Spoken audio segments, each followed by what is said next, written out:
The wheel. Long before the hum of engines and the glow of screens, long before paper, electricity, or even written language, there was a spark of human brilliance that quietly set the world in motion, the wheel. It is one of those inventions so deeply woven into the fabric of our lives that its origins seem almost mythic, as if it has always been there, turning with time itself. And yet, the invention of the wheel was not immediate nor inevitable. It was a profound leap of imagination, born from necessity, patience, and the complex interplay between nature and ingenuity. The story of the wheel begins in the deep recesses of human prehistory, a time when societies were just beginning to form along riverbanks and fertile plains. Agriculture had taken root. The domestication of animals was underway. But mobility remained a challenge. Early humans had no efficient means to transport heavy loads over long distances. Tools and containers had been fashioned from stone, wood, and bone, but nothing yet had been invented that could reduce the friction of movement in a meaningful way. It seems so simple in retrospect. Round things roll.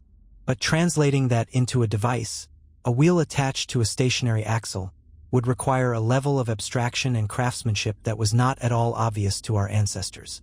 The first evidence of a wheel does not appear until around 3500 BCE in Mesopotamia, in what is now modern-day Iraq. Archaeological discoveries, including clay tablets and visual depictions from the ancient city of Uruk, suggest that the wheel initially emerged not for transport, but for pottery. The potter's wheel, a flat, spinning platform that allowed artisans to shape clay with newfound precision, was a quiet revolution in itself.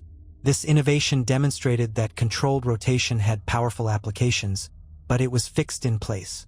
Still, it was a conceptual step forward, a hint that rotation could be useful beyond art and craft. Sometime later, likely only a few centuries, though exact dates remain elusive, the idea of using wheels for transportation materialized. The oldest known depictions of wheeled carts are from Mesopotamian reliefs and pictographs dating to about 3400 to 3200 BCE. These early wheels were solid discs made of planks fastened together and reinforced with copper. It is striking that the invention of the wheel did not simply emerge and spread immediately across the world.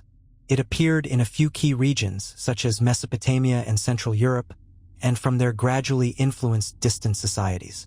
This suggests not only how complex the wheel was to design, but how significant a cultural shift it required. The real genius of the wheel lies not in the circle itself. After all, logs roll, stones roll, but in the combination of the wheel and the axle. A wheel must rotate freely around a fixed axle, which must in turn be supported by a stable frame, such as a cart. This requires an understanding of geometry, symmetry, and friction. Wooden wheels had to be carefully carved to fit snugly on axles, but not so tight as to stick. Lubricants were used, animal fat, water, or plant oils, to reduce friction. These may seem like small details, but together they make the difference between a device that turns and one that breaks apart. Over the centuries, the wheel evolved. From the solid wooden discs of early Mesopotamia came lighter and more efficient spoked wheels, first appearing around 2000 BCE, possibly in the region that is now Eastern Europe or Central Asia. These new wheels were lighter and faster, ideal for use in chariots, a fact that would dramatically reshape ancient warfare. The chariot, a vehicle of speed and maneuverability, changed the dynamics of battles and allowed empires such as the Egyptians, Hittites, and later the Romans to extend their influence over vast territories. But the wheel was not just a military tool. It became a foundation for commerce and communication. Carts and wagons allowed goods to be transported across great distances, facilitating trade between cities and civilizations. In China, the wheel enabled innovations like the wheelbarrow, which, according to some records, appeared as early as the 2nd century BCE. In India, large ceremonial and functional wheels were used in temple architecture, symbolizing not only motion, but cosmic cycles and divine order. Despite its simplicity, the wheel was not adopted everywhere at once. In the Americas, for example, wheels were known, as seen in small wheeled toys found in Mesoamerican cultures, but were not used for transport. This was partly due to the lack of suitable draft animals like oxen or horses. The environment, social structures, and available resources all played a role in determining how and whether the wheel was adopted. This highlights an important truth about invention. It does not occur in a vacuum. Every breakthrough is shaped by the world in which it is born. The wheel continued to evolve throughout the centuries. The invention of metal tools allowed for more precise shaping of wooden wheels, and eventually, the introduction of iron rims provided durability. In the 19th century, the Industrial Revolution brought about major innovations in wheel design, including the use of rubber and the development of pneumatic, air-filled tires. These modern wheels, used in bicycles, automobiles, and aircraft, were the descendants of that ancient Mesopotamian disc, sleeker, stronger, but still guided by the same principles. Today, the wheel is everywhere, often hidden in plain sight. From the wheels on our cars and airplanes to the gears in our watches and machines, the basic concept of circular motion has been expanded into countless forms.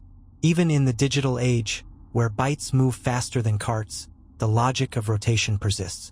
The mouse wheel, the hard drive platter, the turbines that generate electricity all owe a debt to that first turning shape.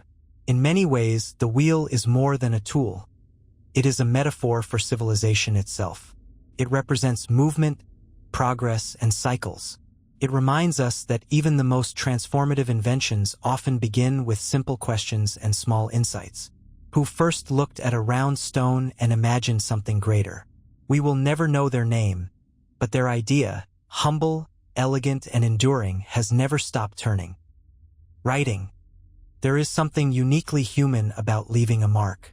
From the earliest handprints on cave walls to the delicate brushstrokes of ink on parchment, writing has served as humanity's most powerful tool for memory, communication, and imagination. Yet, the invention of writing was not simply about putting words on surfaces. It was a turning point that forever changed how humans think, organize, and exist. It allowed the past to speak to the future and made knowledge something that could outlive the knower. Before writing, stories lived only in memory and faded with the storyteller. After writing, they could last forever. The roots of writing stretch deep into prehistory, long before alphabets, poetry, or literature. For tens of thousands of years, humans relied solely on oral traditions to pass down information. These spoken systems were rich, rhythmic, and often poetic, designed to be remembered and repeated. But as human societies grew more complex, oral memory became insufficient. Trade required records. Laws demanded permanence. Religion sought to preserve sacred stories. Rulers needed a way to project their authority across time and space. And so, the need arose for a new form of communication, one that could transcend the limits of human memory. The first true writing systems emerged independently in at least 3 regions of the world: Mesopotamia, Egypt, and Mesoamerica. Of these, the oldest known system comes from ancient Sumer in southern Mesopotamia, around 3200 BCE. What began as a series of pictographs etched into clay tablets evolved into what we now call cuneiform, a wedge-shaped script made by pressing a reed stylus into soft clay. At first, it was used mainly for practical tasks, accounting for grain, livestock, labor, and trade. These early scribes weren't poets, they were accountants. But in recording commerce, they accidentally created history. It's easy to underestimate the intellectual leap writing represented. To turn sounds, thoughts, or objects into symbols, and then to train others to decode those symbols, required a new level of abstract thinking. The earliest cuneiform signs were simple and literal: a drawing of a fish for a fish, a jar for oil. But over time, the system became more sophisticated. Scribes developed symbols not just for things but for sounds and ideas. A symbol for star could also represent heaven or a deity. Writing began to move beyond the tangible world and into the realm of the symbolic. Not long after cuneiform, around 3100 BCE, the Egyptians developed their own script, hieroglyphs. These too began as pictorial representations but quickly took on complex grammatical forms. Egyptian writing was deeply intertwined with religion and ritual. Carved on temple walls, inscribed in tombs, and inked onto papyrus, hieroglyphs were a way of communicating with the divine as much as with the living. To write was to shape reality, to speak to gods, preserve a soul, or announce a king's greatness for all eternity. Far across the globe, in what is now southern Mexico, the Olmec and later the Maya created writing systems of their own, beginning around 900 BCE. The Maya script combined pictorial symbols with phonetic components, capable of expressing rich narratives and astronomical calculations. These scripts, like their counterparts in the Old World, required years of training to master. They created a class of professional scribes, people whose entire lives were dedicated to recording, remembering, and transmitting knowledge. As writing systems matured, they gave birth to an even more radical idea: the alphabet. Unlike cuneiform or hieroglyphs, which could have hundreds of symbols, alphabets use a small set of characters to represent sounds. The earliest known alphabet emerged with the Phoenicians around 1050 BCE, a seafaring people whose script was simple, flexible, and easy to learn. This innovation spread quickly through trade routes and inspired later systems, including Greek, which added vowels, and Latin, which would become the foundation of many modern European languages. The alphabet democratized writing. It lowered the barrier to literacy and allowed ordinary people, not just scribes or priests, to read and write. With the spread of writing came profound changes to how humans lived and thought. Societies could now preserve laws, standardize education, and coordinate large-scale governance. Writing allowed for the creation of history, not just remembered events but documented ones. It enabled science, where observations could be recorded and shared. It sparked philosophy, literature, and religion, all of which rely on text to transcend space and time. Sacred scriptures like the Vedas, Torah, Bible, and Quran were preserved and passed down through writing, shaping the moral and spiritual beliefs of billions. Writing also altered the very way people thought. Psychologists and historians have long debated the impact of literacy on cognition. Some argue that writing externalized memory, allowing the brain to focus on abstract reasoning rather than rote recall. Others suggest that writing introduced new kinds of logic and linear thinking, helping pave the way for mathematics, legal codes, and systematic inquiry. Socrates himself famously distrusted writing, fearing it would weaken memory and misrepresent truth. Ironically, we know his thoughts largely because his student Plato wrote them down. Through the centuries, writing materials changed from clay to papyrus, from parchment to paper, from ink to digital pixels. Each evolution made writing more portable, more accessible, and more durable. The invention of paper in ancient China around 100 CE and its spread through the Islamic world into Europe was a game-changer, allowing for cheaper and more widespread writing. By the time of the printing press in the 15th century, writing was no longer the domain of the elite. It was becoming a tool for the masses. Yet the essence of writing has remained the same. It is the act of fixing thoughts outside the mind, of making language visible and permanent. In this way, writing became the foundation of civilization itself. Without it, cities could not manage resources, governments could not enforce laws, and knowledge could not build upon itself across generations. Even in the digital age, where speech-to-text and visual media are common, writing remains the dominant form for serious, lasting communication. Perhaps what is most remarkable about writing is that it allowed humans to communicate not just with one another, but with the future. A stone tablet buried beneath the sands, a scroll preserved in a desert cave, a letter found in an attic. These are voices carried through time. Through writing, the dead can speak, and the unborn can listen.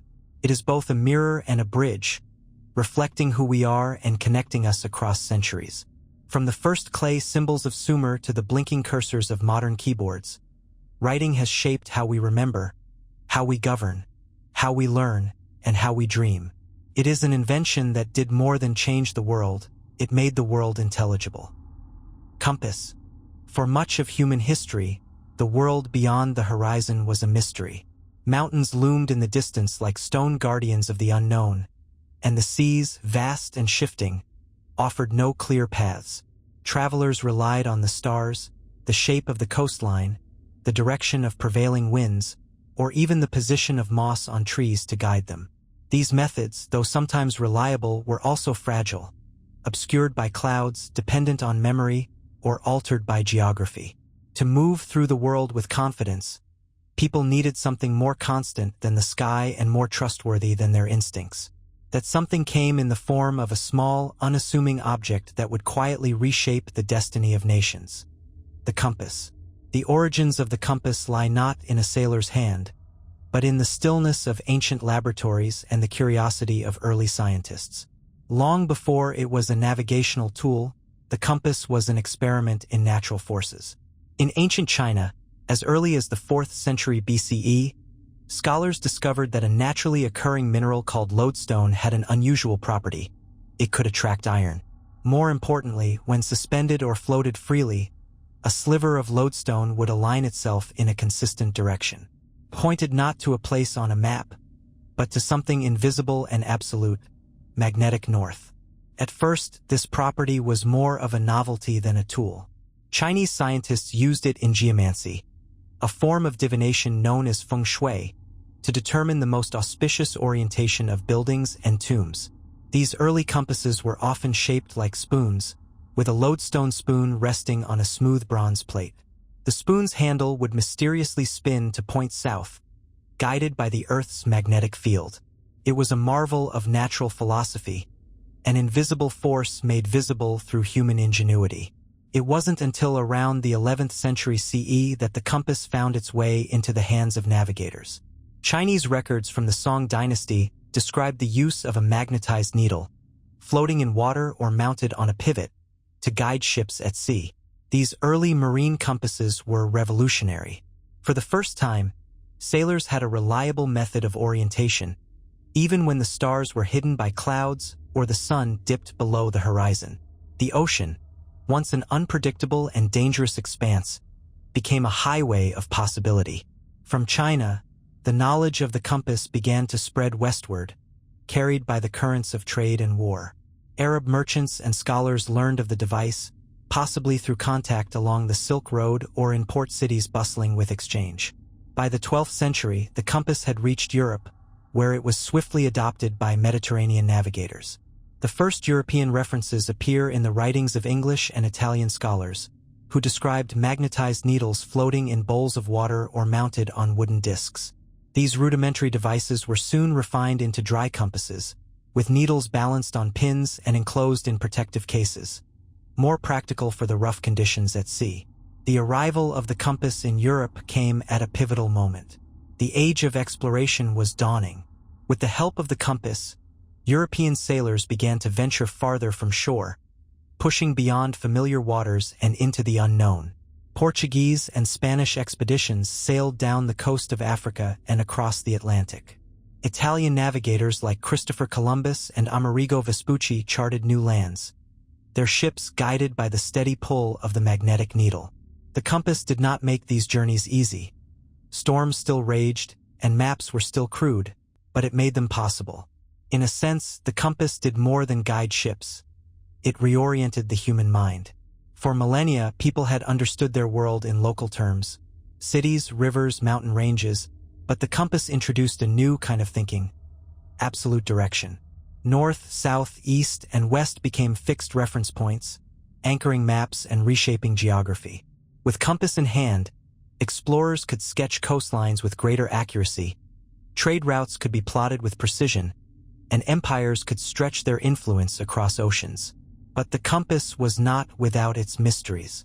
For centuries, sailors noticed that the needle did not point to true north, the geographic North Pole, but rather to a slightly different point known as magnetic north. This discrepancy, called magnetic declination, puzzled navigators and led to extensive studies in magnetism and Earth's core. In time, these observations would become the foundation of geomagnetism, a field of science that continues to deepen our understanding of the planet. By the 17th and 18th centuries, as global navigation became more advanced, so too did the compass. Innovations such as gimbaled mounts, which kept the compass level despite the ship's motion, and dampened needles, which reduced wobbling, made the device more stable and reliable.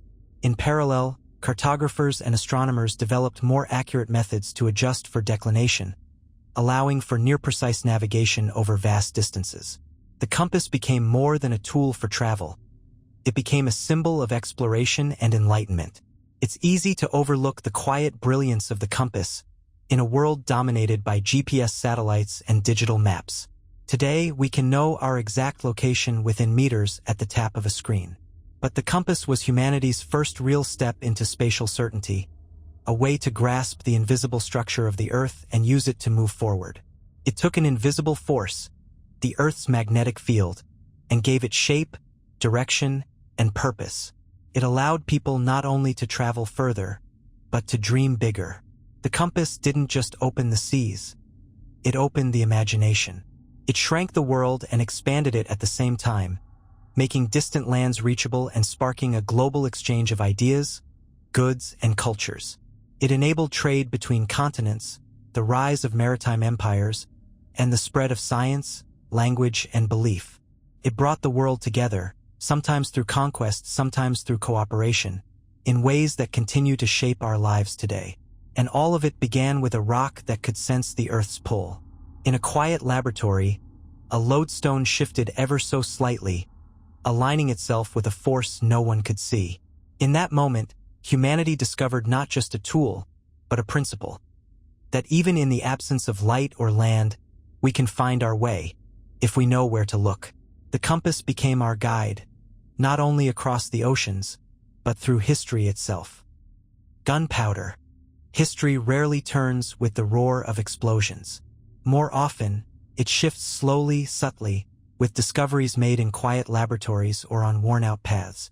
But sometimes, quite literally, a bang reshapes the course of civilizations. Gunpowder was one such bang. Not just a weapon of war, but a transformative force that altered empires, upended old ways of life, and laid the groundwork for the modern world. And remarkably, its origins were not in destruction, but in the search for eternal life.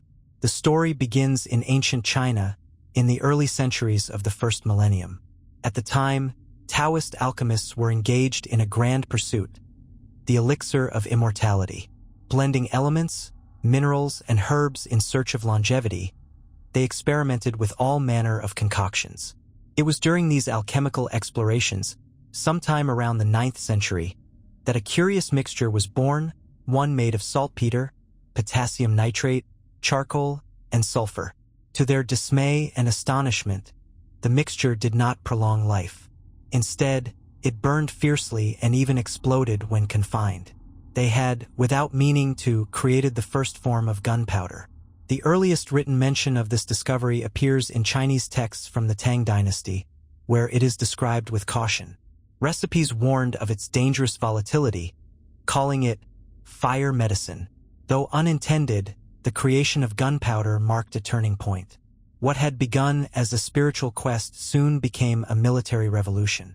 The Chinese were the first to explore gunpowder's practical uses. By the 10th century, during the Song dynasty, they had developed fire arrows, small rockets, or incendiary projectiles launched with the aid of gunpowder. These were used in defense against northern invaders.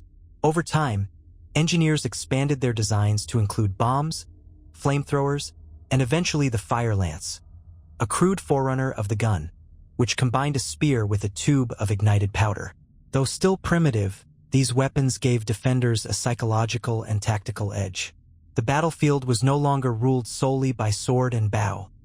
Now, the element of fire had entered the fray. Gunpowder's influence, however, was not destined to remain within China's borders. Through the mechanisms of trade, migration, and conquest, the knowledge began to spread. The Silk Road, that ancient web of commerce connecting east and west, carried more than silk and spices. It also carried ideas. By the 13th century, knowledge of gunpowder had reached the Islamic world, where scholars and military engineers quickly grasped its potential. From there, it traveled further still, reaching Europe just in time to help reshape a continent. In Europe, the arrival of gunpowder coincided with a period of technological ferment and political upheaval. During the 14th century, European armies began experimenting with cannons, crude iron tubes that hurled heavy stones with devastating force. These early guns were unwieldy and unpredictable, but they changed the logic of warfare. Castles, once impenetrable with their thick stone walls, were suddenly vulnerable.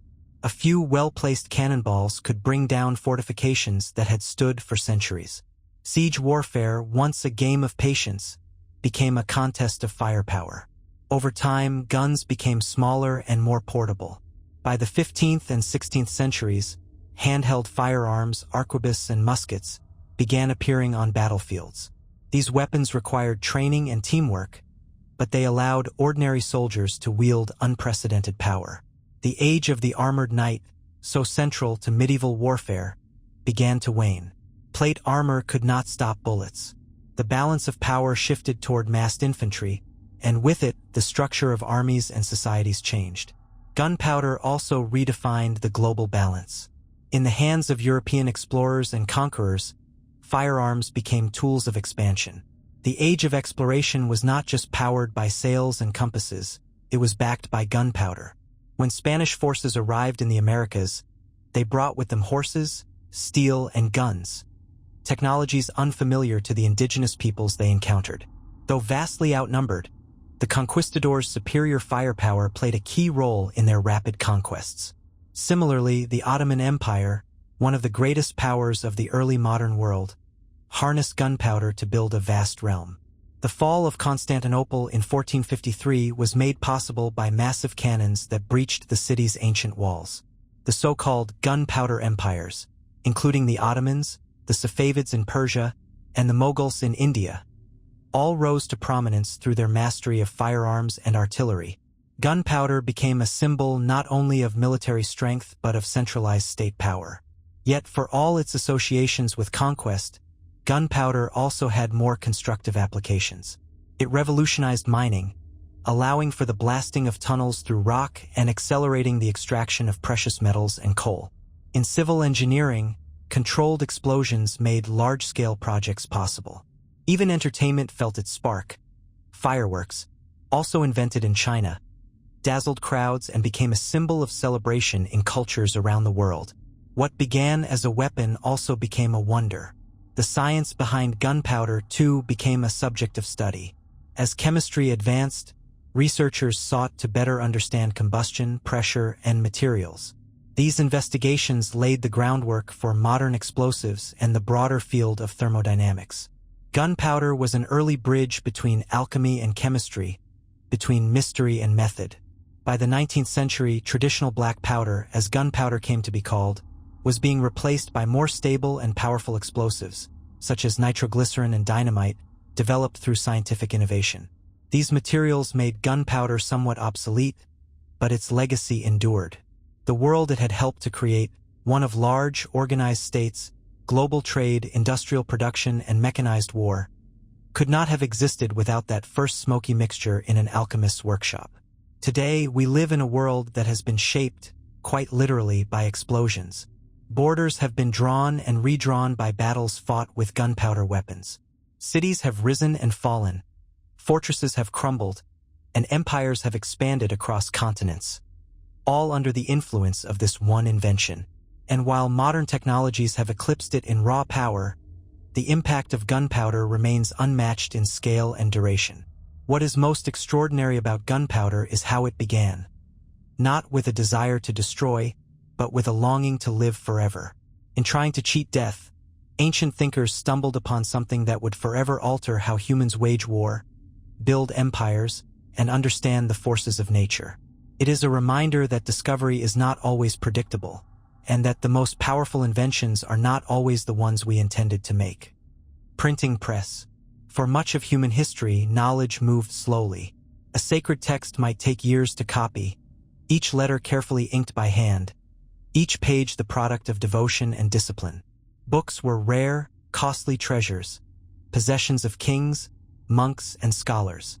Most people lived and died without ever holding one. Ideas lived precariously, passed down through oral traditions or guarded in quiet monasteries. The world waited, unknowingly, for a tool that would change all of this. That tool arrived in the 15th century, and it would make knowledge as common as bread, as powerful as armies. It was the printing press, and with it, the modern world began to turn. The story of the printing press is often centered on one man, Johannes Gutenberg, a German goldsmith from Mainz. But the seeds of printing go further back, deep into the fabric of Asian innovation. As early as the 9th century, Chinese artisans were using woodblock printing to reproduce texts, carving characters into wooden surfaces, inking them, and pressing them onto paper. This technique was effective, but labor-intensive. Each page required its own carved block, making editing or updating a text a monumental task. Later, in the 11th century, a Chinese inventor named Bixing developed movable type using ceramic characters, a more flexible approach, though it did not spread widely in China due to the complexity of the written language. In Europe, meanwhile, the appetite for books was growing. Universities had begun to spread, literacy was rising, and with it came a growing thirst for texts. But producing books remained slow, limited by the speed and skill of human hands.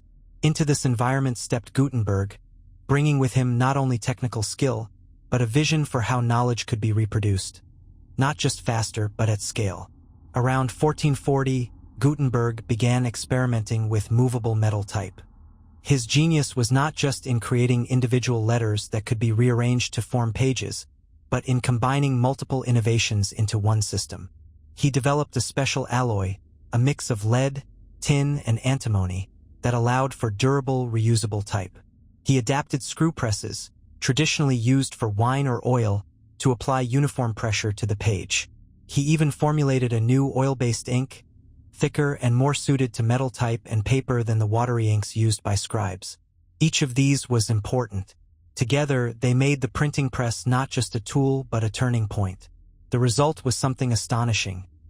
Books that could be reproduced in hours instead of months, each copy nearly identical to the last.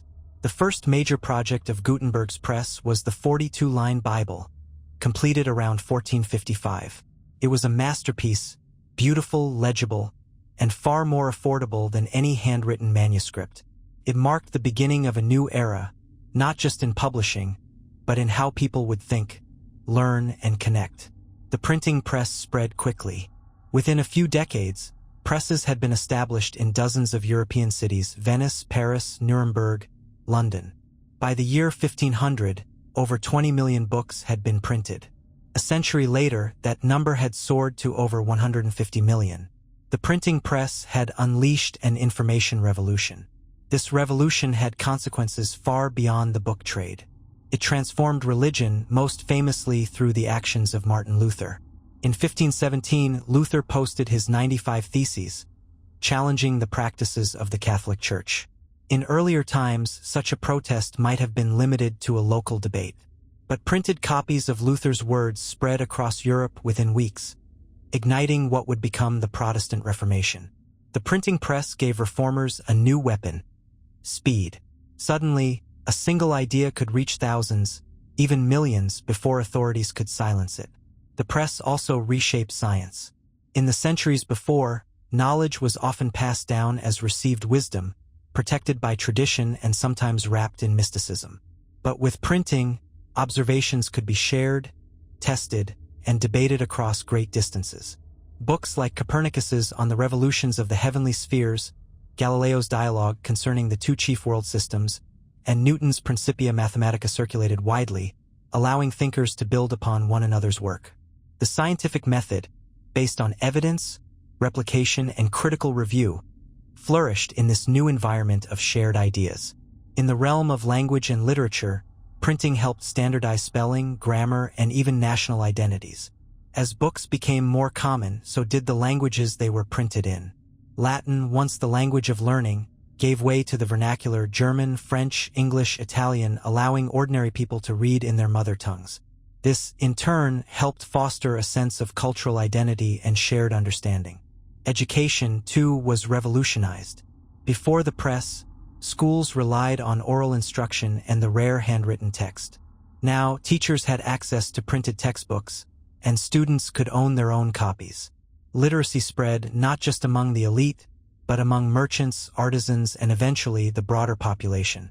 A literate society is harder to control, more likely to question, and more capable of innovation. The printing press did not just inform, it empowered. Yet, the power of print was not inherently noble or uplifting. The same press that spread the writings of Shakespeare or the insights of Descartes could also spread propaganda, falsehoods, and division.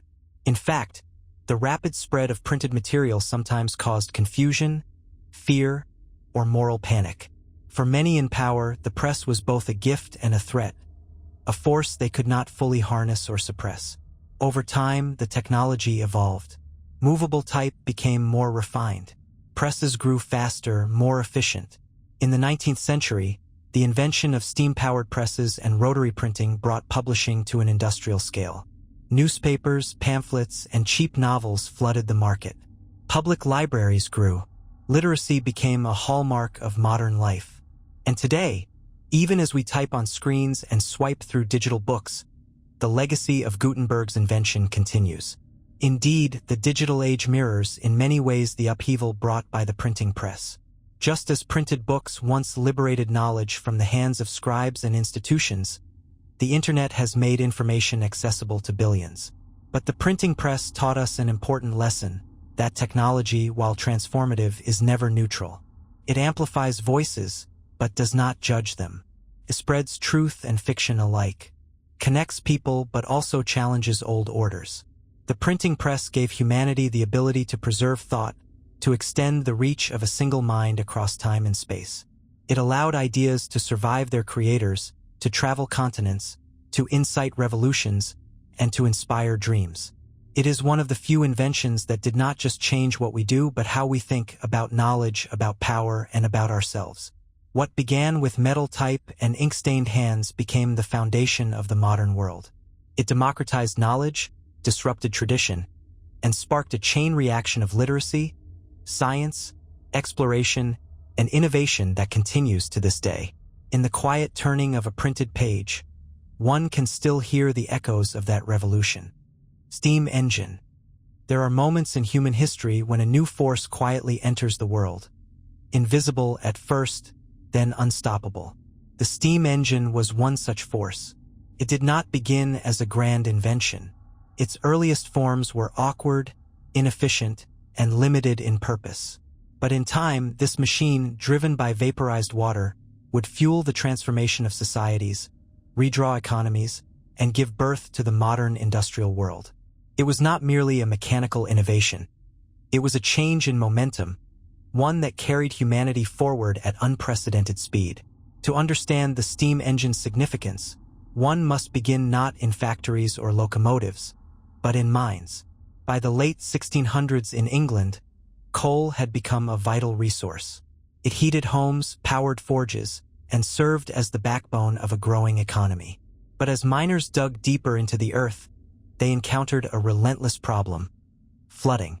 Water would seep into the shafts, halting progress and endangering lives. Pumps powered by horses or manual labor were slow and limited. A new kind of power was needed, one that could operate tirelessly, efficiently, and without reliance on muscle or wind. Enter Thomas Savery, an English inventor who, in 1698, patented a device he called the miner's friend. It was a steam-powered pump designed to draw water from flooded mines using the pressure of steam to create a vacuum. While it worked in theory, it was dangerous in practice. The high-pressure steam often caused explosions, and the pump could not reach very deep. Still, it was a beginning, an idea that steam could do real mechanical work. The next leap came with Thomas Newcomen, who in 1712 developed a more practical and safer steam engine.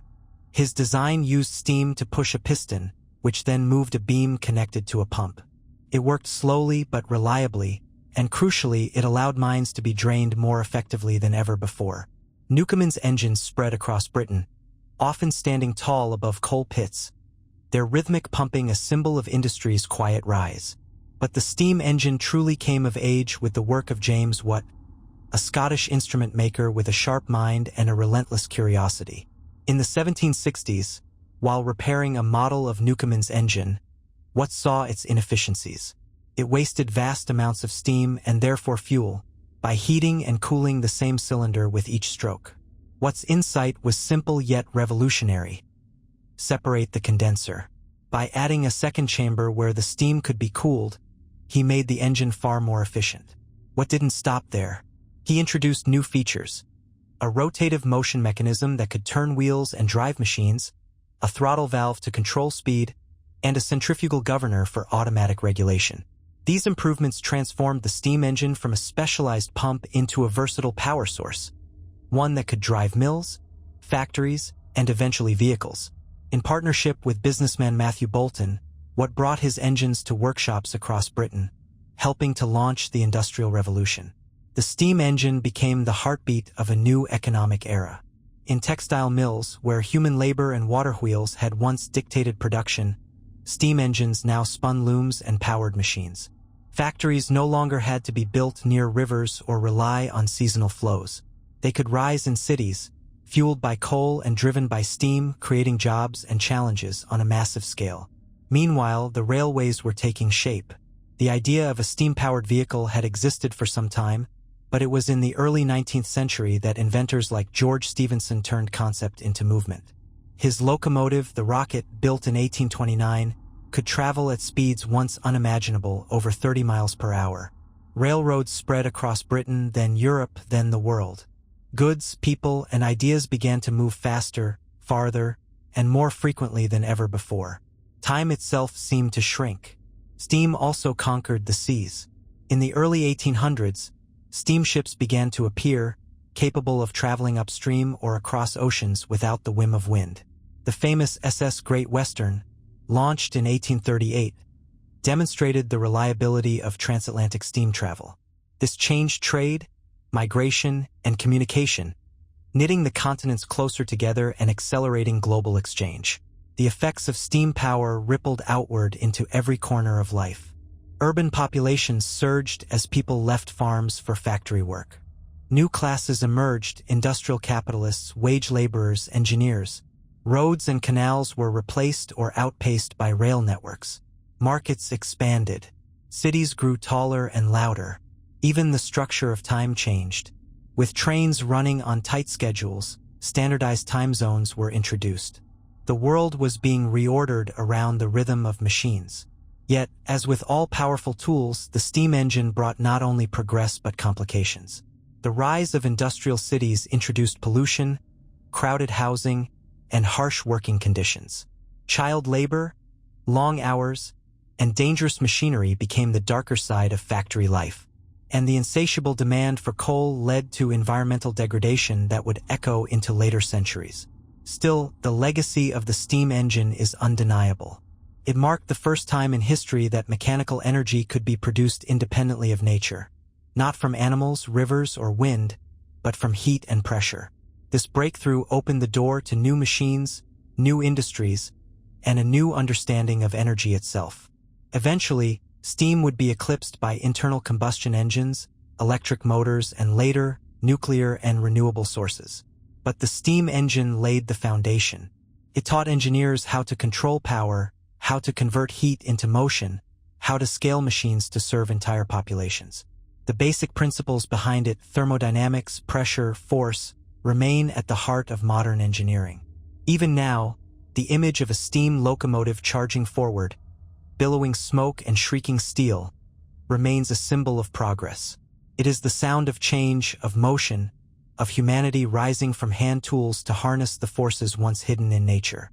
The steam engine was not just a machine, it was a momentum, carrying the world into a new age. It's remarkable to think that all of this began with a desire to lift water from the depths of the earth. In solving a problem beneath our feet, we unlocked a power that would reach the skies. Electricity. There are forces in nature so fundamental, so ever-present, that we often forget to notice them. Electricity is one of those forces, silent, invisible, yet vital. For most of human history, it remained a mystery, a flicker in the sky, a static spark, a curiosity. But once harnessed, it became the lifeblood of modern civilization. It illuminated our cities, powered our machines, connected our voices across oceans, and ultimately gave rise to the digital world we now live in. The story of electricity is not just one of discovery, but of persistence. A slow unraveling of nature's hidden code by thinkers, tinkerers, and dreamers who dared to ask, what is this strange energy and how can we use it? Long before it became practical, electricity fascinated ancient civilizations. The earliest recorded observations come from the Greeks around 600 BCE. the philosopher Thales of Miletus noticed that rubbing amber with fur could attract light objects, a simple phenomenon we now call static electricity. In fact, the word electricity itself comes from the Greek word elektron, meaning amber. At the time, it was a novelty, a small magic trick with no clear use or understanding. It would take over 2,000 years before this invisible force began to reveal its true potential. The 17th and 18th centuries saw the beginning of electricity as a scientific field. In 1600, English physician William Gilbert published De Magnete, in which he distinguished magnetism from electric attraction. This marked one of the first attempts to study electricity methodically. Then, in the 1700s, experiments with static charges captured public imagination. Benjamin Franklin's famous kite experiment in 1752 showed that lightning was a form of electrical discharge, a dramatic realization that electricity existed not just in controlled experiments, but in nature itself. At this stage, electricity was still a scientific curiosity. But curiosity, when persistent, has a way of transforming into innovation. In the late 18th century, Italian scientist Luigi Galvani discovered that frog legs twitched when touched with metal, suggesting a connection between electricity and biology. His contemporary, Alessandro Volta, disagreed with Galvani's interpretation but took the idea further, creating the voltaic pile in 1800, the world's first true battery. For the first time, electricity could be produced in a steady flow, rather than as a brief static spark. This invention changed everything. The 19th century became the century of electricity. In 1820, Hans Christian Ørsted discovered the connection between electricity and magnetism when he noticed a compass needle move near a current-carrying wire. This led to the birth of electromagnetism, a field further advanced by André-Marie Ampère and Michael Faraday. Faraday's experiments with coils of wire and magnets led to the discovery of electromagnetic induction, the principle that allowed electricity to be generated mechanically. In other words, spinning a magnet near a wire could produce a current. This discovery is still the foundation of every electric generator and power plant today. Faraday's simple yet profound insight that electricity could be generated, not just stored, opened a path to limitless potential. His work laid the groundwork for practical power, but it was the combined genius of inventors and engineers across Europe and America that turned that potential into reality. One of the most influential figures was Thomas Edison. By the late 1800s, Edison was already known for his inventions, but he had his sights set on a much larger goal: bringing electric light to the masses.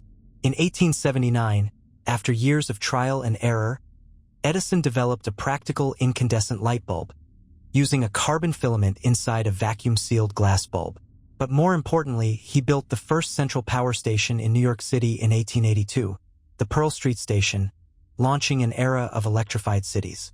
Edison's system used direct current, DC, electricity, but it had limitations. Over long distances, DC power lost efficiency. That challenge opened the door for a brilliant and often overlooked inventor, Nikola Tesla. A Serbian-American engineer and visionary, Tesla championed the use of alternating current, AC, a form of electricity that could be easily transformed to different voltages and transmitted over long distances with minimal loss. The rivalry between Edison and Tesla, often dubbed the War of the Currents, was fierce. Edison campaigned against AC, even staging public demonstrations to highlight its dangers. But ultimately, Tesla's AC system, backed by George Westinghouse, proved superior. It became the standard for modern power grids and remains the backbone of electrical transmission today. With power now able to travel far and wide, the electrification of society began in earnest. Factories, homes, and streets filled with electric lights. Motors replaced steam engines in machinery. In just a few decades, electricity moved from a laboratory curiosity to the driving force of industrial and social life. It brought not just light, but a new rhythm to human activity. No longer bound by the sun, people worked and lived through the night. Electricity also revolutionized communication. The invention of the telegraph in the 1830s by Samuel Morse allowed messages to travel instantaneously over great distances. The telephone, developed by Alexander Graham Bell in 1876, added voice to this network, further shrinking the world. These breakthroughs set the stage for the global connectivity we now take for granted. As the 20th century dawned, electricity became essential to innovation. It powered the radio, the television, and eventually the computer. Each of these technologies would transform culture, education, and the way people interact with the world. It also gave rise to new industries, new professions, and entirely new ways of living. Yet, electricity's story is not only one of invention. It is also a story of infrastructure, of wires strung across continents, of generators humming in vast plants, of policies and politics shaping who has access to power. Even today, billions of people still live without reliable electricity, a reminder that technological progress must be accompanied by equitable distribution. In the modern world, electricity remains central. It runs through every wall, beneath every city, within every device we touch. From the smallest light-emitting diode to the largest data centers, it fuels our ambitions and defines our pace of life. The recent push toward renewable energy, solar, wind, hydro, is, in many ways, an extension of the same journey, finding better ways to generate and use this remarkable force. And perhaps most striking of all is that electricity, for all its complexity, is still not entirely visible. We do not see it flow. We feel its effects: the glow of a bulb, the hum of a motor, the voice on a phone. It surrounds us, empowers us, yet remains fundamentally mysterious, governed by invisible laws discovered by minds that dared to explore the unseen. The story of electricity is not just the story of power. It is the story of illumination in every sense of the word. It lit up our nights, extended our days, and sparked revolutions in science, communication, and industry. It transformed the rhythm of life, moving humanity from candlelight to circuit boards, from whispers in the dark to signals that circle the globe in milliseconds. It is, quite literally, the current that carries us forward. Light bulb. There are few inventions so profoundly symbolic as the light bulb. A tiny glass orb with a glowing filament, it represents something far greater than its humble shape: the triumph of human ingenuity over darkness. The light bulb did more than extend the day. It reshaped how we work, live, and imagine the future. It illuminated not only our rooms and streets but also the path to modern life. Yet, its story is not just about invention. It's about persistence, collaboration, and the steady march of science toward a brighter world. To understand the significance of the light bulb, one must remember what came before. For millennia, fire was humanity's only light. From open flames to oil lamps, from candles to gaslights, the pursuit of illumination shaped daily rhythms. Light was limited, expensive, and often dangerous. Cities at night were dim and shadowy. Factories, homes, and streets depended on flickering flames that provided minimal brightness and carried risks of fire or toxicity. By the early 1800s, as the Industrial Revolution accelerated, scientists began searching for a safer, more efficient form of artificial light, one that didn't rely on combustion. Electricity, still in its infancy, presented intriguing possibilities. Experimenters discovered that when an electric current passed through certain materials, they glowed. This phenomenon, known as incandescence, held the promise of light without fire. The first attempts to create electric light were ambitious, though far from practical. In 1802, English scientist Humphrey Davy demonstrated what became known as the arc lamp, using a powerful electric current to produce an intense, blinding light between two carbon rods. While revolutionary, the arc lamp was too bright and unwieldy for everyday use. It required immense power and frequent maintenance. Still, it laid the groundwork for further exploration. Throughout the mid-19th century, inventors across Europe and America began pursuing the dream of a compact, enclosed electric light. The idea was simple: pass electricity through a filament inside a glass bulb, exclude oxygen to prevent burning, and let it glow. But the execution was complex. The right filament material, the correct vacuum conditions, and the power delivery system, all were elusive pieces of the puzzle. Many tried. British inventors like Frederick de Moulins and Joseph Swan, as well as Americans like William Sawyer, filed patents for early electric lamps. Some even produced working prototypes. But these early bulbs were fragile, expensive, and short-lived. They burned out quickly or failed to produce steady light. It was a tantalizing idea that hovered just out of reach, until one man, backed by vision and infrastructure, took it further. That man was Thomas Edison, often credited with inventing the light bulb, though he did not invent it in the literal sense. Edison's true contribution was refining and commercializing it. In 1879, after testing thousands of materials, Edison and his team found that a carbonized bamboo filament, when placed in a near-perfect vacuum inside a bulb, could glow for over 1,000 hours. It was a monumental improvement over previous designs. But Edison understood something even more critical. A light bulb, no matter how brilliant, was useless without a system to power it. So he designed the entire electrical infrastructure, from generators to wiring to light sockets, to bring electric light into homes and businesses.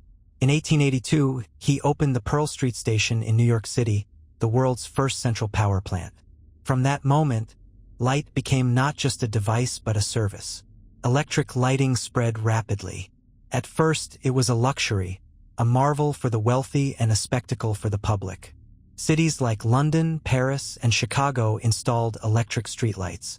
Theaters and department stores gleamed with rows of glowing bulbs. Factories extended working hours, free from reliance on daylight or gas lamps. Homes, once dim and shadow-filled, began to shine with steady, clean light. The transition wasn't immediate or universal. Gas lighting still dominated many areas for decades, and rural regions were slow to be electrified. But the direction was clear. The light bulb wasn't just an improvement, it was a new paradigm. It changed sleep patterns, work schedules, urban design, and even human behavior. People stayed up later, read more, socialized differently. Light reshaped how we lived. Meanwhile, the technology itself continued to evolve. Edison's carbon filament was eventually replaced by longer-lasting materials. In 1906, the General Electric Company began producing bulbs with tungsten filaments, which burned hotter and brighter with greater efficiency. The vacuum-sealed glass gave way to bulbs filled with inert gases like argon and nitrogen, further extending life and performance. By the mid-20th century, electric light had become ubiquitous, a basic expectation in much of the industrialized world. But innovation did not stop. New forms of lighting emerged. Fluorescent tubes, using excited gases to emit light more efficiently, halogen lamps, with enhanced brightness and compact form, and eventually, light-emitting diodes, LEDs, which use semiconductors to produce light with remarkable efficiency and longevity. Today, lighting technology continues to advance at a rapid pace. LEDs have revolutionized everything from household lamps to massive city grids. Smart lighting systems adapt to our schedules, moods, and needs. Solar-powered lights illuminate areas far from any electrical grid. And all of it, every diode, every motion sensor, every screen, traces its lineage back to that first glowing filament in a fragile glass bulb. The light bulb has also become a metaphor in our culture, a symbol of invention, of sudden clarity, of ideas themselves. When we say, "a light went on," we are invoking not just understanding, but a moment of transformation. That symbolism is powerful because it's rooted in truth. The invention of the electric light was a turning point, not just technologically but psychologically. It marked the shift from reliance on nature to mastery over environment. It was, in essence, the moment we brought our own sun indoors. And yet, for all its brilliance, the light bulb also reminds us of something more delicate: the fragility of progress. The early bulbs were glass and filament, easily broken, carefully handled. Even now, in our sleek, efficient LEDs, there remains the echo of trial and error, of wire and carbon, of thousands of attempts and a handful of breakthroughs. In the end, the story of the light bulb is the story of persistence. It was not born in a single moment of genius, but in the patient work of many minds over many years. It required science, engineering, and imagination. It required not just invention, but infrastructure, economy, and trust. Trust that a new kind of light could replace the old, that night could be safely tamed. From a spark of static in ancient amber to the glow of cities seen from space, light has always been more than illumination. It's a way of seeing, of knowing, of moving forward. And in the heart of it all, simple, silent, glowing, is the light bulb, quietly brightening the world. Telephone. In today's world, lifting a handset, tapping a screen, or tapping an earbud to our ear feels as natural as breathing. But less than 2 centuries ago, the idea of speaking with someone miles away, instantly, in real time, was a fantastical dream. Messages traveled on horseback, by telegraph, or even by pigeon, always delayed. The telephone changed that. It was a simple but profound invention. Convert sound into electrical signals, send them across wire, and reassemble them as sound again. And in doing so, it transformed not just communication but human connection. The journey toward the telephone began with the exploration of electric telegraphy in the early 19th century. Samuel Morse's telegraph, introduced in the 1830s, used pulses of electricity to encode messages that traveled through wires using dots and dashes. Soon, networks crisscrossed landscapes, and a message could span continents in minutes. But there was a limitation. Telegraphy transmitted symbols, not speech.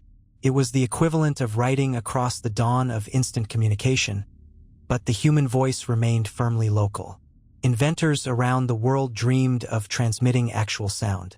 Could the human voice, its tone, its nuance, be carried electromagnetically? One early pioneer was Charles Bourseul, a French telegraph engineer who in 1854 theorized that an electric telephone was possible. He imagined a diaphragm that would vibrate with spoken words, converting those vibrations into electrical signals, and then back again. But Bourseul's was only a concept, no working device followed. In the 1870s, 2 men, working independently yet along similar lines of thought, brought that concept to life. Alexander Graham Bell, a Scottish-born inventor and teacher of the deaf, and Elisha Gray, an American electrical engineer. Both sought a way to send voice over wire. With Bell, the breakthrough came in mid-1875 when he used a vibrating diaphragm attached to an electromagnet. As someone spoke into it, the diaphragm vibrated, inducing electrical variations in the coil, variations that could be sent down a wire and recreated in a receiver. On March 10, 1876, Bell uttered the famous words into his apparatus, "Mr. Watson, come here, I want to see you." To the astonishment of everyone, his assistant nearly a mile away, Thomas Watson, heard them clearly. Within days, Bell filed the patent for the telephone, just hours before Gray submitted a caveat describing a similar design. Their timing ignited one of history's most famous legal and ethical controversies. As Bell's patent stood, Gray and others contested it, claiming prior invention. Dozens of lawsuits followed over decades. But the practical world moved even faster. The telephone had arrived. Bell and his backers formed the Bell Telephone Company in 1877. By 1878, the first telephone exchange, essentially the world's first switchboard, opened in New Haven, Connecticut. Operators manually connected calls. Lift the receiver, speak the number, and wait as an attendant plugged cords into a switchboard to complete the circuit. These exchanges quickly proliferated across cities and countries, knitting societies together with lines that tangibly carried voices. The telephone's impact on society was immediate and profound. For businesses, it revolutionized operations, orders, logistics, news, and coordination became almost instantaneous. Families used it to speak with relatives far away. Emergencies could be reported faster. News and information flowed in a new, human cadence, shedding the delays of the telegraph. Across urban life, I imagine overhead wires crisscrossing streets like spiderwebs of possibility, silently carrying whispers and laughter, questions and decisions. Technological refinements came swiftly. Machines became more reliable, clearer, and easier to use. Switchboards evolved with automatic dialing, first appearing in the early 20th century. By the 1920s and 1930s, rotary dials, where you spun a disc to enter a number, were common.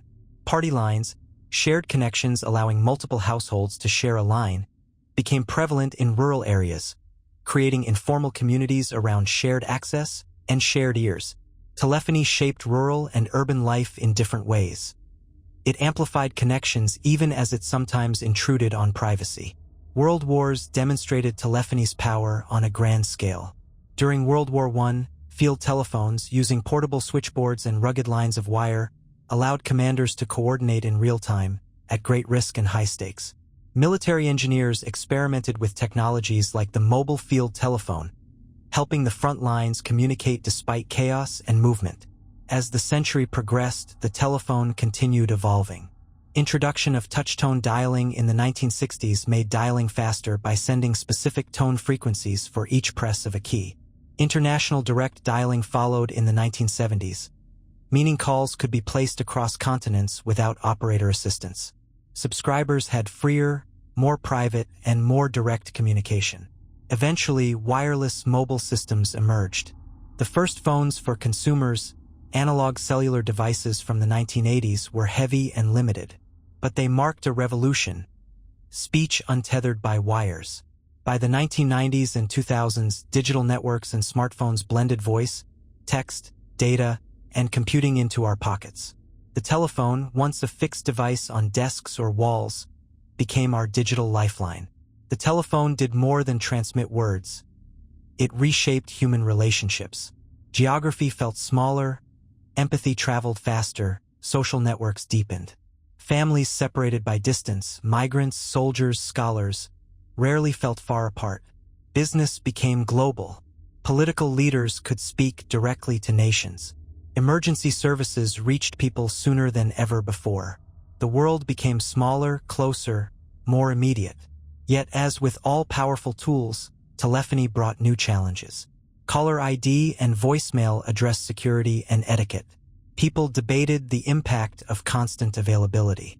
Conversations morphed into texts, video calls. The sense of closeness telephony offered could threaten privacy and overreach. Nevertheless, we continued to adapt. Looking back, the invention of the telephone stands as a testament to human tenacity. One idea gradually shaped by experimentation, cooperation, rivalry, and legal contest. It arose from curiosity: could we send voices electrically? And grew into infrastructure of national and global significance.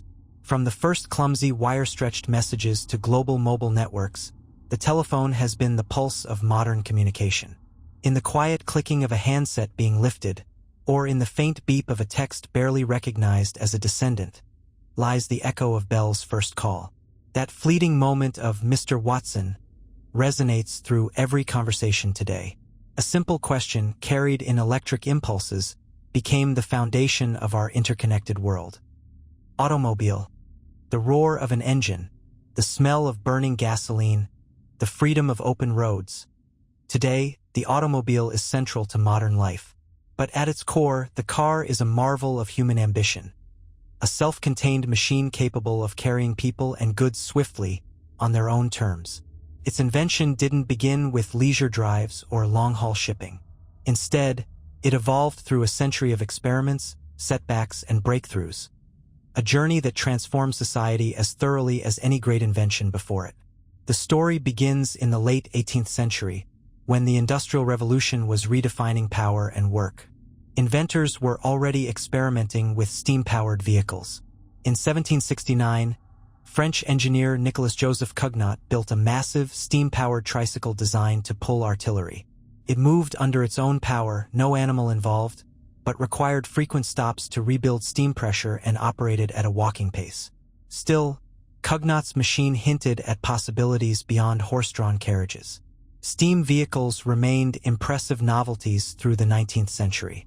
Richard Trevithick, a British engineer, built steam-powered carriages on roads and rails in the 1800s, and later in the 1870s, Walter Hancock and Sir Goldsworthy Gurney developed steam buses for public use.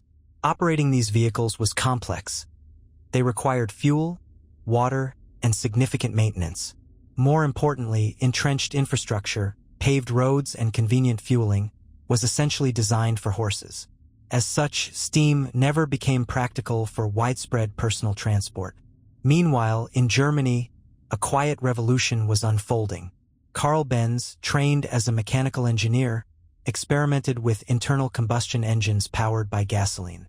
By 1885, he produced a three-wheeled vehicle powered by his engine, the Benz patent motor wagon, considered the first true automobile. In January 1886, he filed a patent for his invention, which combined a two-stroke engine, tubular steel frame, wooden wheels with solid rubber tires, and belt-drive transmission. It was a modest vehicle, yet a foundational one. It carried people under their own machine's power, without relying on steam or animal traction. Soon, Benz's small workshop was joined by Gottlieb Daimler and Wilhelm Maybach, who built a four-wheeled car powered by a high-speed internal combustion engine. Their designs emphasized speed and power rather than novelty. By the late 1880s and early 1890s, small automobile companies began forming in Germany, France, and elsewhere, each exploring different engine types: gasoline, diesel, and even electric. Electric vehicles also emerged in the late 19th century. In fact, at the turn of the century, electric cars were more common than gasoline cars in many cities. They were clean, relatively quiet, and easy to drive, but they suffered from limited range and long charging times. Meanwhile, gasoline cars were noisy and smelly, but offered much longer travel distances and easier refueling. The race for dominance was underway. In the United States, the automobile movement was gaining momentum, often fueled by ingenuity and industrial ambition. In 1903, Ransom Olds introduced the first mass-produced gasoline car, the Oldsmobile Curved Dash. The next year, Henry Ford experimented with assembly line techniques, but it was his introduction of the Model T in 1908 that truly changed the game. Powered by a simple yet reliable four-cylinder engine, the Model T could be produced affordably, in the low hundreds of dollars, and reparable by its owners. In 1913, Ford revolutionized production with the moving assembly line, drastically cutting build times and reducing prices. The result: personal cars became attainable for millions of American families. Car ownership soared. Roads expanded. Fuel stations sprang up. A culture built around the automobile took shape: road trips, drive-in theaters, suburban sprawl, even motels and restaurants. The automobile reshaped society in other profound ways. It altered urban planning. Cities sprawled outward rather than upward or dense. Public transportation systems adapted: bus lines, trolleys, highways. Patterns of residency and commuting were transformed. In rural areas, cars connected remote communities, enabling better access to services, education, and markets. The automobile became a tool of individual liberty, giving people control over travel time, destination, and social connection. As usage grew, so did the need for improved infrastructure and safety. Governments invested in paving roads, building highways, and regulating traffic. Driving licenses, traffic lights, seatbelts, and emission standards emerged. Automakers added new features: electric starters, safety glass, anti-lock brakes, catalytic converters. The car, once a novelty, became a platform for continual engineering and innovation. Throughout the 20th century, automobile technology advanced rapidly. Engines became more efficient. Transmissions became smoother. Electric components increased reliability. In response to oil crises and environmental concerns in the 1970s, innovations were introduced: fuel injection, catalytic converters, unleaded gasoline. Later, in the 1990s and 2000s, hybrid engines, electric vehicles, GPS navigation, airbags, and computer-driven controls became standard or available, signaling a second revolution in automotive engineering. The automobile also reshaped global economics. Auto manufacturing became a central industry in America, Germany, Japan, South Korea, and beyond, employing millions and forging industrial powerhouses reliant on supply chains and global sales. Oil industries, road construction firms, insurance companies, and tourism all grew in symbiosis with cars. Today, as we face climate change and resource constraints, the legacy of the automobile is being re-examined. Electric vehicles, like those from Tesla, Nissan, and legacy automakers, promise cleaner travel. Autonomous driving is no longer science fiction. Shared mobility, car sharing, ride-hailing reimagines access. And cities are reconsidering reliance on single-occupant vehicles in favor of public transit, biking, and walking. Yet, the automobile's influence remains deeply embedded. Even as its form changes, the essence is enduring: mechanical freedom. it still offers the promise of being behind the wheel, of traveling at will, and of experiencing movement as an extension of self. The roads mapped by horses and trains have become ribbons of steel and asphalt, moving humanity at highway speeds. From Cugnot's clumsy steam tricycle to the sleek electric vehicles of today, the automobile stands as a testament to human will and invention. It took decades of refinement, trial and error, design and redesign, and grew from niche fascination to infrastructure-driving juggernaut. In doing so, it did not just create a new category of machines. It reshaped how we live, work, connect, and shape the world around us. Airplane. For most of human history, the sky was a place reserved for dreams and myths. People looked upward in awe at birds, at clouds, at stars, and imagined what it might feel like to fly. Icarus soared too close to the sun in ancient legend. Leonardo da Vinci sketched flying machines with wings shaped like those of birds. But for centuries, heavier-than-air flight remained an impossible ambition, a poetic symbol of freedom more than a physical reality.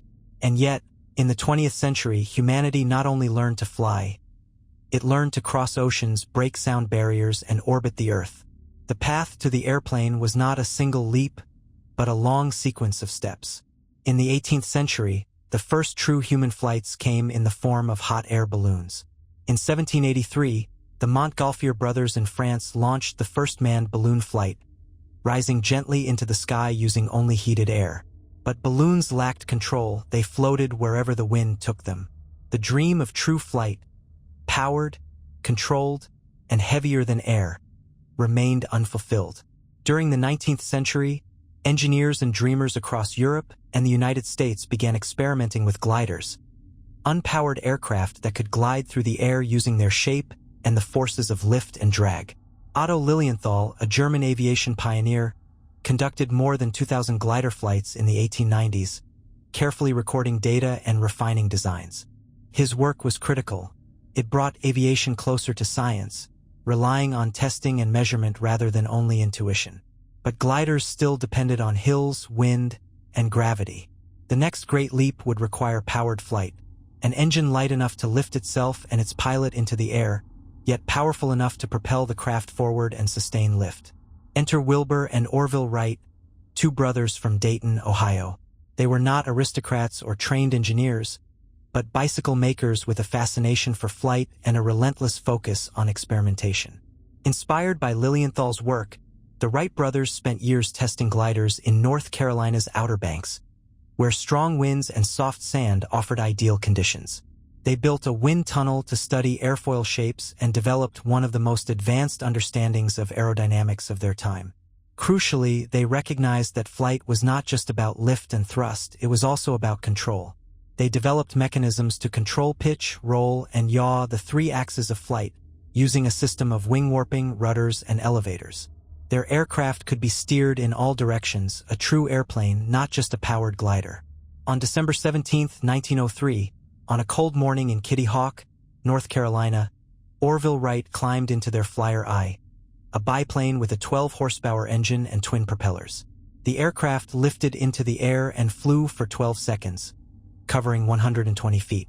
It was short, it was modest, but it was the first time in history that a heavier-than-air, powered machine carried a human in controlled flight. That moment marked the dawn of aviation. In the following years, the Wright brothers improved their designs, increasing range and stability. By 1905, their Flyer 3 could stay in the air for over half an hour. But while their achievements were groundbreaking, the wider world was slow to recognize them.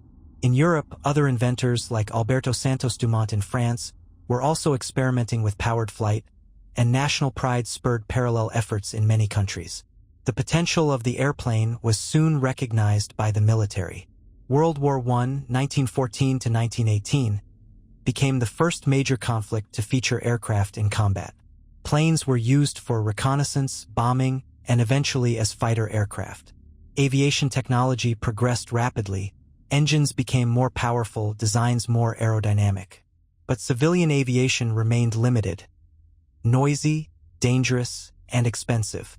In the post-war period, however, commercial aviation began to take shape. The 1920s and 1930s saw the emergence of air mail services and passenger airlines. Aircraft like the Douglas DC-3, introduced in 1935, made air travel more reliable and financially viable. The image of the airplane began to shift from a military asset to a symbol of modernity, speed, and global connection. Then came World War II, which accelerated aviation technology at an unprecedented pace. Innovations included radar, pressurized cabins, metal airframes, and most importantly, the jet engine. Invented by Frank Whittle in Britain and Hans von Ohain in Germany, the jet engine allowed aircraft to fly faster and higher than ever before. By the war's end, jet aircraft had redefined the limits of speed. In the post-war decades, commercial aviation exploded. The 1950s introduced jet airliners like the de Havilland Comet and later the Boeing 707, enabling routine international travel. Suddenly, oceans were no longer vast barriers. Cities around the world became hours apart. Business, tourism, and culture flourished. The world began to feel smaller, more connected. Airports emerged as hubs of civilization. Air travel, once a luxury, became a normal part of modern life. By the late 20th century, airlines were moving billions of passengers annually. Airplanes had reshaped global economics, trade, diplomacy, and even how families lived and stayed connected. Technological advancements continued. Materials became lighter and stronger. Computerized flight systems improved safety and efficiency. The Boeing 747, introduced in 1970, became the icon of global mass travel.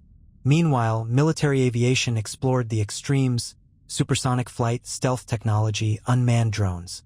The Concorde, a supersonic passenger jet, flew from London to New York in under 4 hours, proving that the sky was no longer the limit. Speed itself was being redefined. In recent decades, concerns over climate change and energy efficiency have spurred a new chapter in aviation. Engineers are exploring electric aircraft, sustainable fuels, autonomous flight, and quiet supersonic planes.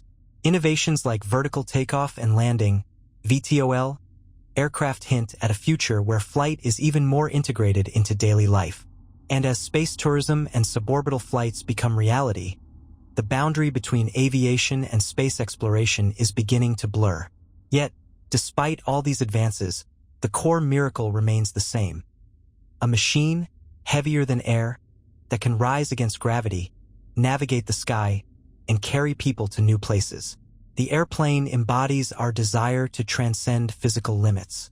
It began as a dream born from watching birds, and evolved into one of the most transformative inventions in human history. More than just a vehicle, the airplane redefined speed, distance, and possibility. It helped build the globalized world. It made migration easier, trade faster, and cultures more interconnected.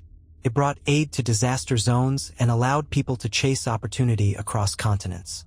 And in the process, it gave humans something truly poetic: the experience of flying above the clouds, looking down at the earth as if from the vantage point of our own imagination. Penicillin. In the long arc of human history, illness and infection were once largely matters of fate. A minor cut could become a death sentence. Pneumonia, tuberculosis, and septic wounds killed with merciless regularity. For centuries, doctors worked with limited tools: herbs, tonics, poultices, often guided more by hope than evidence.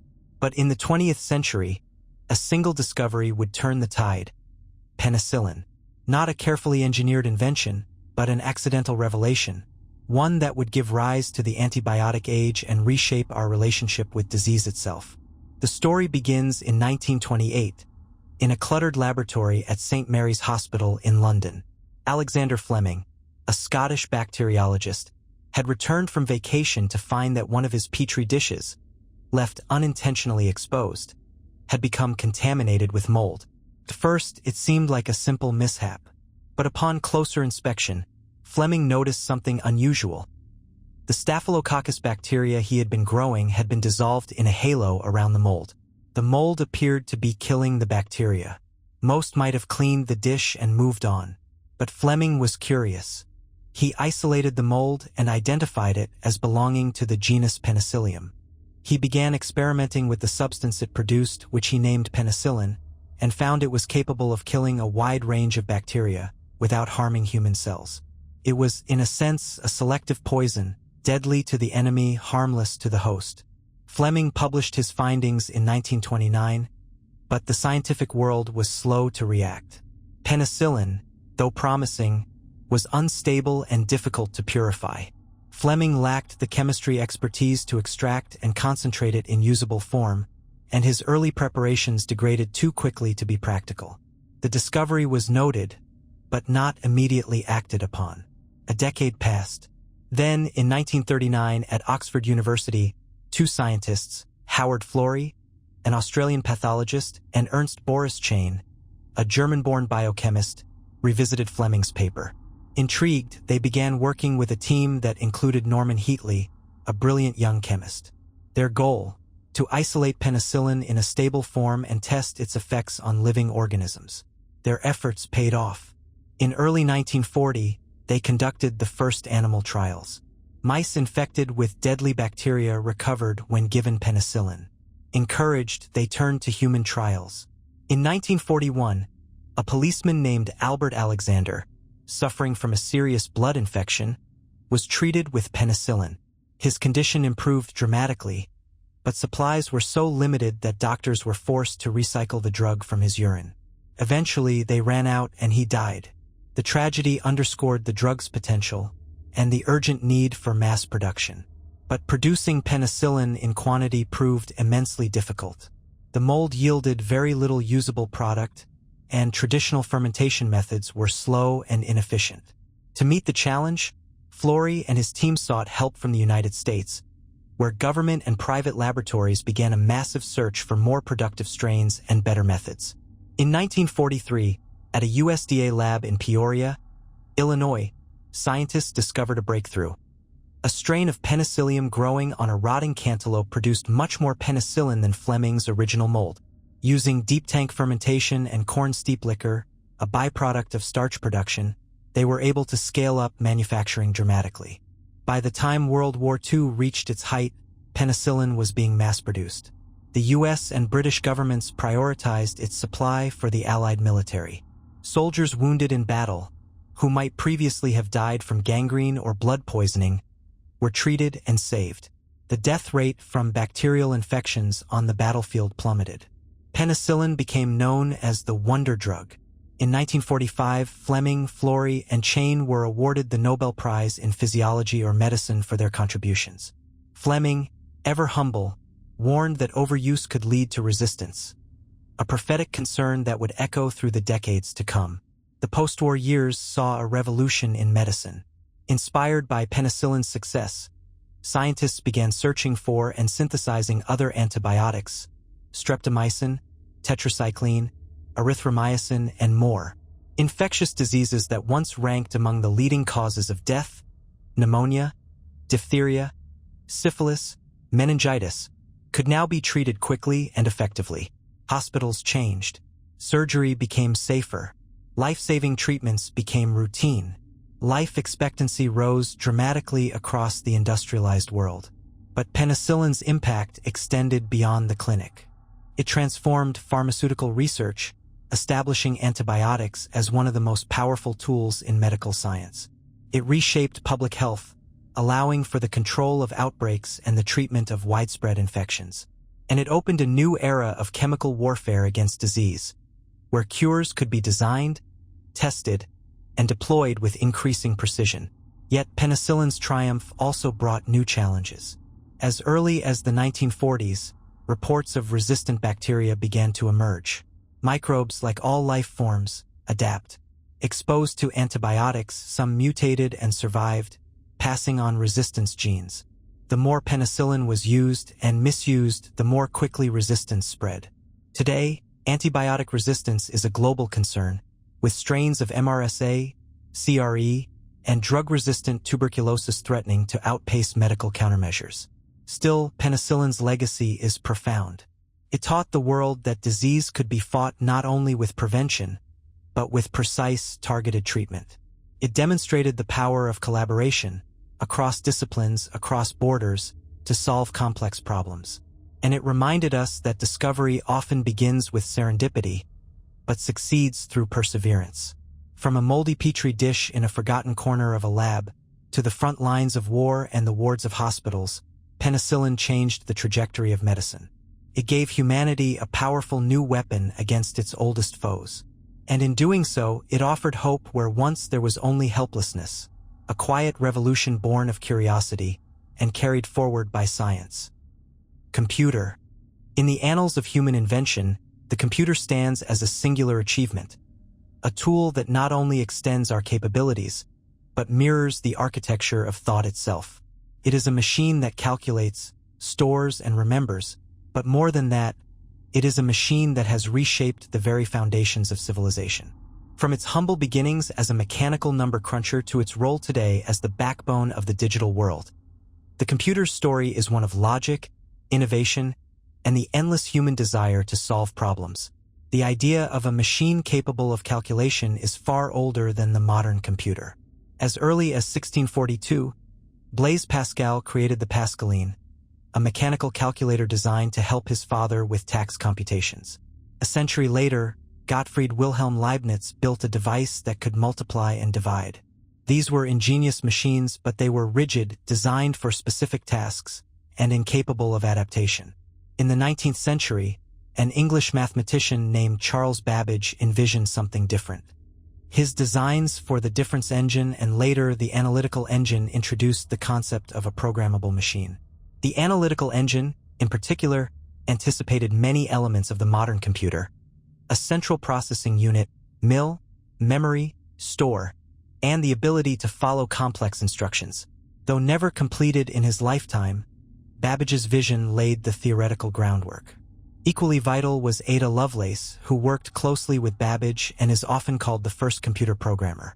She understood that these machines could do more than compute numbers. They could manipulate symbols according to rules, and in doing so, perform any logical operation. This abstract insight would echo profoundly in the next century.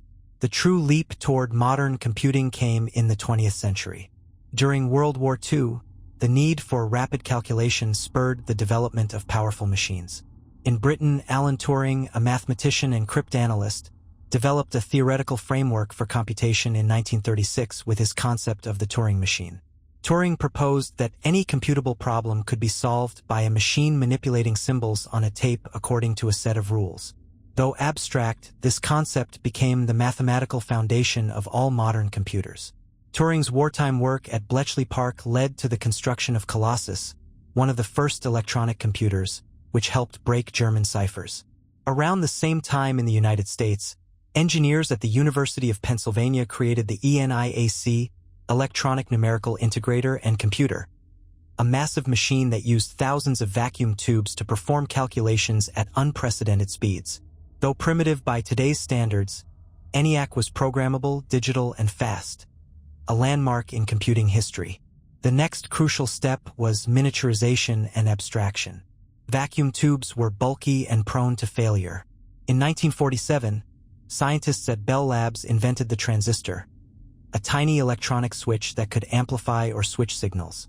Transistors replaced vacuum tubes and ushered in the second generation of computers, which were smaller, faster, and more reliable. By the 1960s and 70s, computers began to shrink further as integrated circuits allowed thousands of transistors to be etched onto a single silicon chip. This technological leap enabled the creation of mainframes and, eventually, personal computers. Companies like IBM, Apple, and Microsoft emerged, each playing a critical role in bringing computing power to businesses, schools, and homes. The 1980s and 90s saw the computer evolve from a specialized tool into an everyday device. Graphical user interfaces, keyboards, and mice made interaction intuitive. Software became more powerful and diverse. Spreadsheets, word processors, and databases transformed industries. Meanwhile, the advent of the Internet linked computers into a global network, unlocking an explosion of communication, commerce, and creativity. As the 21st century dawned, the computer became ever more invisible and omnipresent.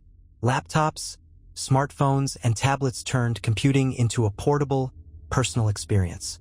Cloud computing allowed data and applications to live beyond any single machine. Artificial intelligence enabled machines to recognize patterns, translate languages, and even mimic human reasoning. And behind it all, the computer remained the quiet engine of progress, an unassuming box that powered economies, connected societies, and reshaped human potential. Yet, the story of the computer is not just technical, it is deeply human. It is the story of how we extend our minds, amplify our ideas, and explore the limits of logic and creativity. From Pascal to Lovelace, from Turing to modern engineers, each step forward was guided by a question. What can be thought, and how might we make those thoughts real? Today, the computer is more than a tool. It is a medium through which we live and work, create and connect. It enables art and science, play and precision. It touches nearly every field, from medicine and education to space exploration and social communication. It has taught us that information can be shaped and shared with elegance, and that even the most complex problems may yield to careful computation. In a world increasingly defined by data and algorithms, the computer stands not just as a machine, but as a partner in thought. A mirror, perhaps, of the mind, and a beacon of where that mind may yet go. Internet. Few inventions have so swiftly and fundamentally reshaped the human experience as the Internet. It is not a single machine or a solitary breakthrough, but rather a vast, evolving system, a web of interconnected networks that binds together people, knowledge, and machines across the globe. Its story is one of innovation and collaboration, born not from a desire for commerce or entertainment, but from a need to communicate securely in a fractured world. The roots of the Internet stretch back to the Cold War era, a time defined by geopolitical tension and rapid technological development. In the late 1950s, in response to the Soviet Union's launch of Sputnik, the United States established the Advanced Research Projects Agency, ARPA, which aimed to prevent technological surprises and foster innovation in defense. One of ARPA's key initiatives was to explore new forms of communication that could withstand attack or disruption. By the late 1960s, a group of researchers under ARPA had developed a revolutionary idea. Rather than relying on a central hub that could be destroyed, a communication system could be built in a decentralized way. Messages would be broken into small packets, routed independently, and reassembled at their destination. This approach, known as packet switching, was robust, flexible, and efficient. In 1969, the first version of this idea came to life in the form of ARPANET. The initial connection linked 4 computers at universities in California and Utah. It was modest in scale but profound in implication. Researchers could now share data, collaborate remotely, and explore new ways of interacting with information.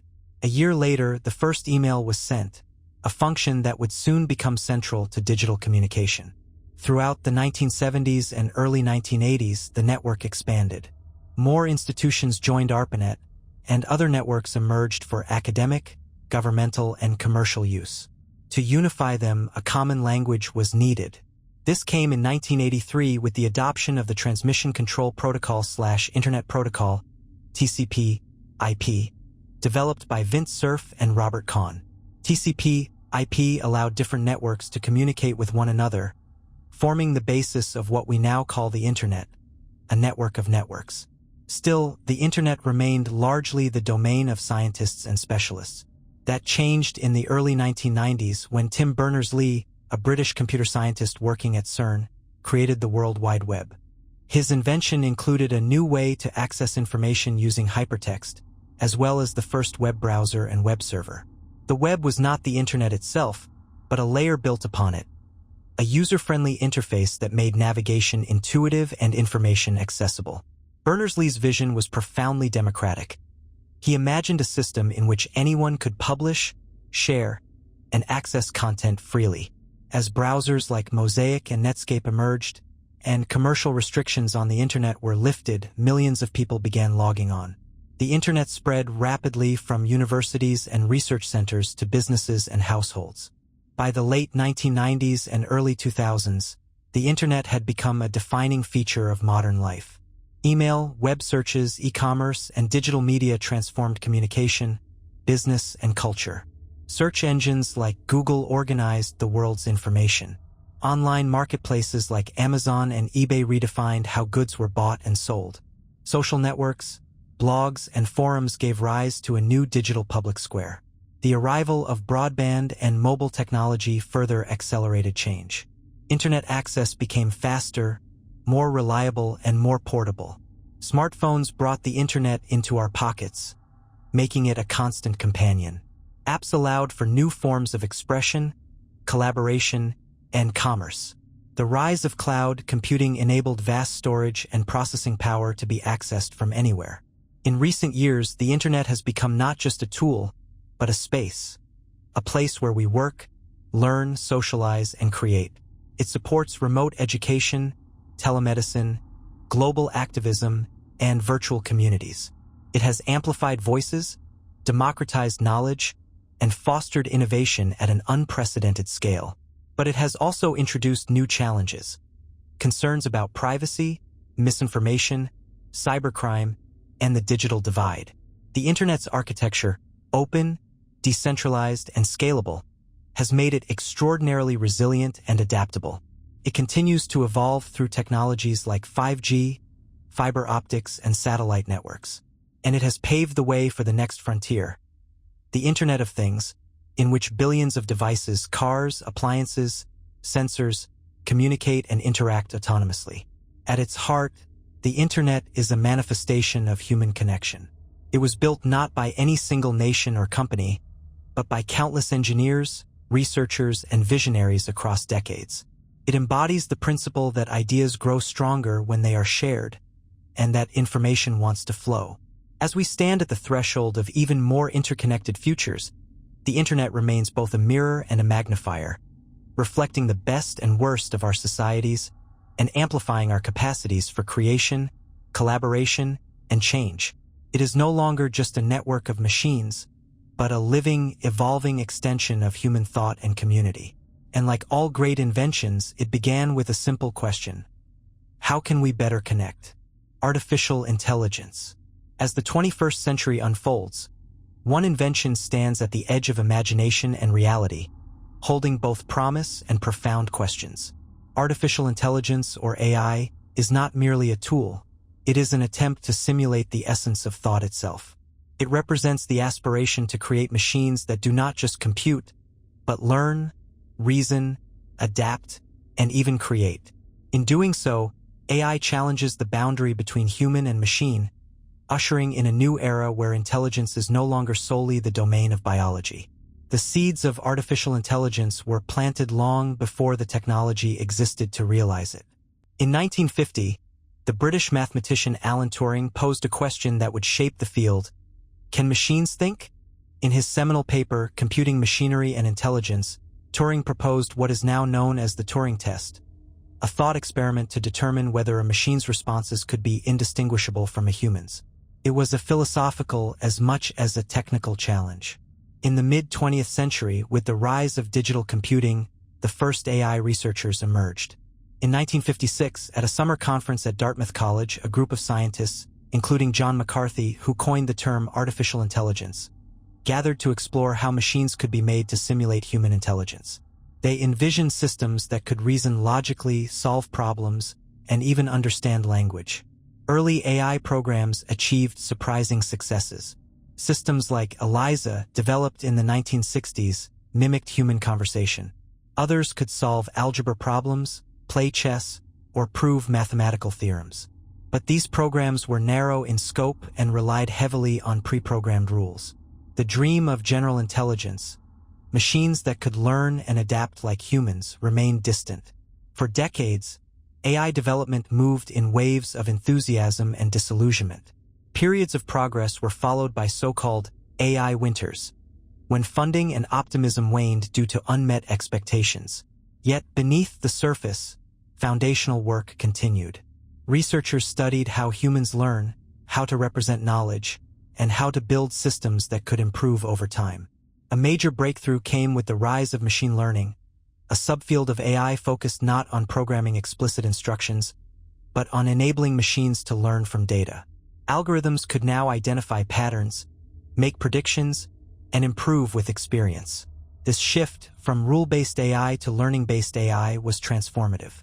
The 2010s saw an explosion in AI capabilities, driven by three key forces: big data, powerful computing, and neural networks. Neural networks, inspired by the structure of the human brain, had existed for decades, but it was the development of deep learning, networks with many layers, that unlocked new possibilities.